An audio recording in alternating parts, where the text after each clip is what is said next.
आज हम बात करेंगे डॉक्टर B.R. अम्बेडकर की, लेकिन उनके राजनीतिक सफर की नहीं, बल्कि उनकी पढ़ाई की। एक ऐसी असाधारण और चुनौतियों से भरी यात्रा जिसने सिर्फ उन्हें ही नहीं, बल्कि कह सकते हैं कि पूरे भारत के भविष्य को एक नई दिशा दी। और जानते हैं ये सब शुरू कहाँ से हुआ? किसी बड़े से कॉलेज या लाइब्रेरी से नहीं। नहीं, इसकी शुरुआत हुई एक बहुत ही मामूली लेकिन बेहद जरूरी चीज से। वो थी सिर्फ एक किताब। अब सवाल यही उठता है कि एक किताब से शुरू हुआ सफर 5-5 डॉक्टरेट तक आखिर पहुंचा कैसे, वो भी उन तमाम मुश्किलों के बावजूद। तो चलिए आज इसी सफर को परत दर परत समझते हैं। तो कहानी की शुरुआत के लिए हमें चलना होगा बिल्कुल पीछे, उनके स्कूल के पहले दिन। और ये किसी आम बच्चे का स्कूल में पहला दिन नहीं था, ये तो इतिहास की शुरुआत थी। अब ये नंबर देखिए, 1914। देखने में तो एक साल लगता है ना? पर यह साल नहीं है, ये था उनका स्टूडेंट एनरोलमेंट नंबर। जी हां, एक नंबर, एक पहचान जो सिर्फ एक संख्या से शुरू हुई और आगे चलकर पूरी दुनिया के लिए एक प्रतीक बन गई। बात है 7 नवंबर 1900 की। सतारा का गवर्नमेंट हाई स्कूल।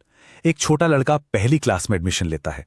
घर पे सब उसे भीवा कह के बुलाते थे और स्कूल के रजिस्टर में नाम लिखा गया भीवा रामजी अंबेडकर। अब आके हैं उनकी जिंदगी के उस मोड़ पर जिसने उनके भविष्य की दिशा ही बदल दी। एक कह सकते हैं कि एक छोटी सी चिंगारी थी जिसने एक बहुत बड़ी आग को हवा दी। हुआ यूं कि जब उन्होंने चौथी क्लास का एग्जाम पास किया तो ये उस जमाने में एक अछूत छात्र के लिए इतनी बड़ी बात थी, इतनी असाधारण बात थी कि पूरे समुदाय ने मिलकर इसका जश्न मनाया। बाकायदा एक पब्लिक फंक्शन रखा गया। यह उनकी पहली एकेडमिक जीत थी और समाज के लिए तो ये एक बहुत बड़ी घटना थी। और इसी फंक्शन में एक लेखक थे, दादा केलुस्कर, जो उनके परिवार के दोस्त भी थे। उन्होंने भिवा को एक किताब गिफ्ट की, गौतम बुद्ध की जीवनी। और बस यही वो किताब थी जिसने उनके अंदर बौद्ध दर्शन को लेकर एक ऐसी जिज्ञासा जगाई जो जिंदगी भर उनके साथ रही। अब कहानी आगे बढ़ती है और पहुंचती है लंदन। लेकिन लंदन का यह सफर कोई आसान रास्ता नहीं था। ये तो एक तरह की बाधा दौड़ थी, मतलब एन ऑब्स्टिकल कोर्स, जिसमें चुनौतियां थीं, रुकावटें थीं और यहां तक कि दुनिया में चल रही बड़ी घटनाएं भी आड़े आ रही थीं। जरा इस टाइमलाइन को देखिए, आपको अंदाजा हो जाएगा। 1916 में उन्होंने लंदन स्कूल ऑफ इकोनॉमिक्स में पढ़ाई शुरू की। सब ठीक चल रहा था कि सिर्फ एक साल बाद 1917 में उनकी स्कॉलरशिप खत्म हो गई और उन्हें मजबूरन भारत लौटना पड़ा। सोचिए कितना बड़ा झटका होगा। पर क्या वो रुके? नहीं। 3 साल तक उन्होंने संघर्ष किया, पैसे जुटाए और 1920 में वो वापस लंदन पहुंच गए और आखिरकार 1923 में अपनी डॉक्टरेट पूरी करके ही दम लिया। और इन सब मुश्किलों के बीच एक और बहुत बड़ी ट्रेजेडी हुई। जब वो 1917 में भारत लौट रहे थे ना, तो उनकी सारी कीमती किताबें, उनका पूरा कलेक्शन एक दूसरे जहाज पर आ रहा था और उस जहाज को पहले विश्व युद्ध के दौरान एक जर्मन सबमरीन ने डुबो दिया। जरा सोचिए, एक स्कॉलर के लिए उसकी किताबों का इस तरह डूब जाना कितना बड़ा नुकसान रहा होगा। जब वो भारत वापस आए तो उनकी जिंदगी में एक अजीब सा विरोधाभास देखने को मिला। एक तरफ उनकी जबरदस्त एकेडमिक काबिलियत थी और दूसरी तरफ समाज की कड़वी सच्चाई। उन्हें एक ही वक्त में सम्मान भी मिला और अपमान भी। और ये विरोधाभास सच में हैरान करने वाला था।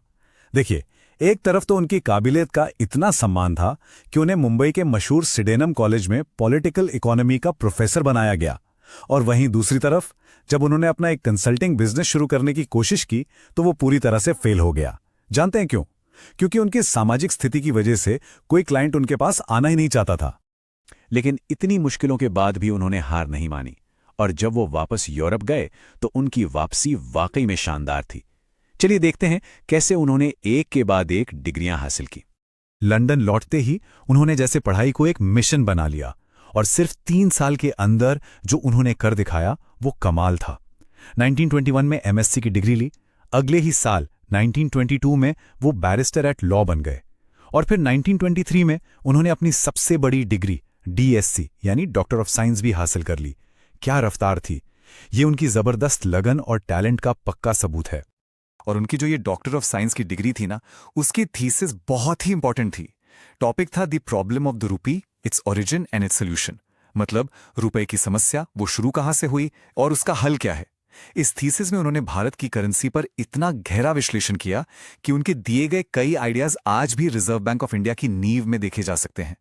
तो ये सिर्फ एक थीसिस नहीं थी, ये भारत के आर्थिक भविष्य का एक ब्लूप्रिंट था।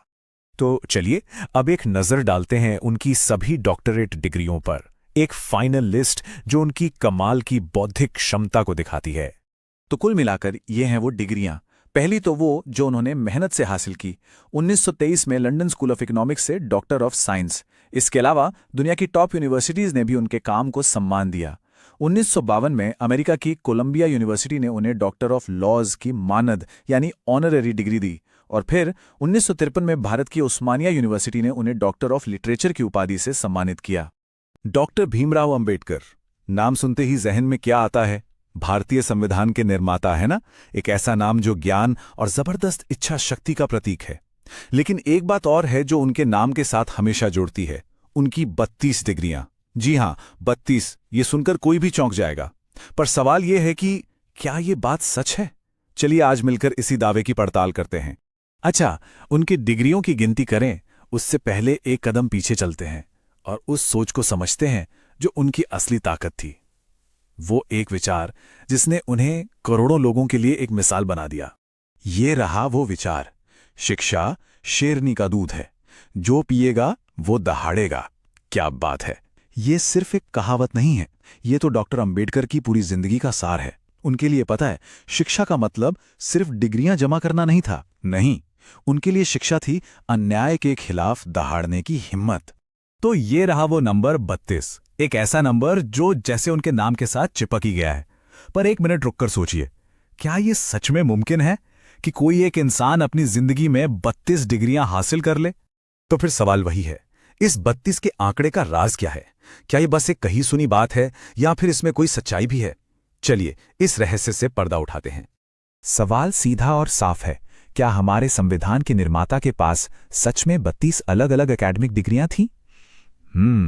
इसका जवाब ढूंढने के लिए हमें थोड़ा गहराई में उतरना होगा, फैक्ट्स को खंगालना होगा।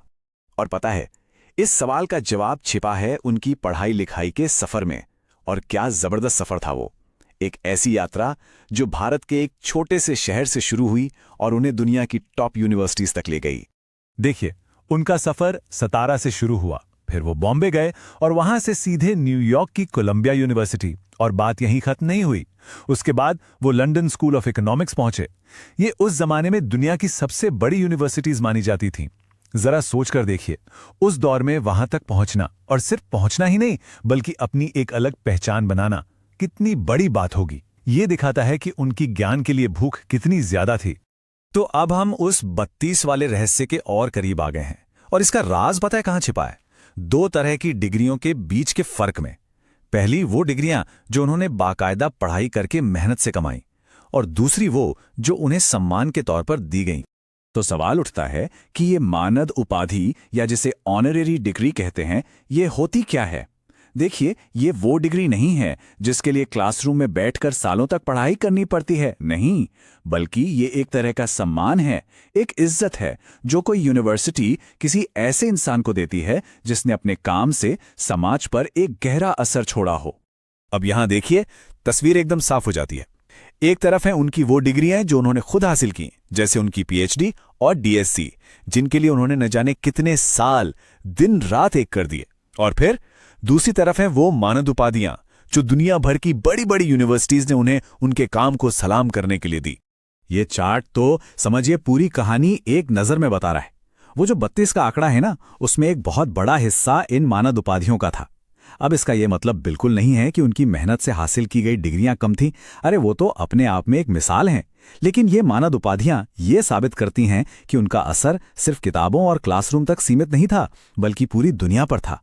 तो ठीक है, डिग्रियों की गिनती का रहस्य तो अब सुलझ गया है, लेकिन असल में गिनती से कहीं ज्यादा जरूरी सवाल यह है कि डॉक्टर अंबेडकर के लिए शिक्षा का असली मतलब क्या था, उसका मकसद क्या था।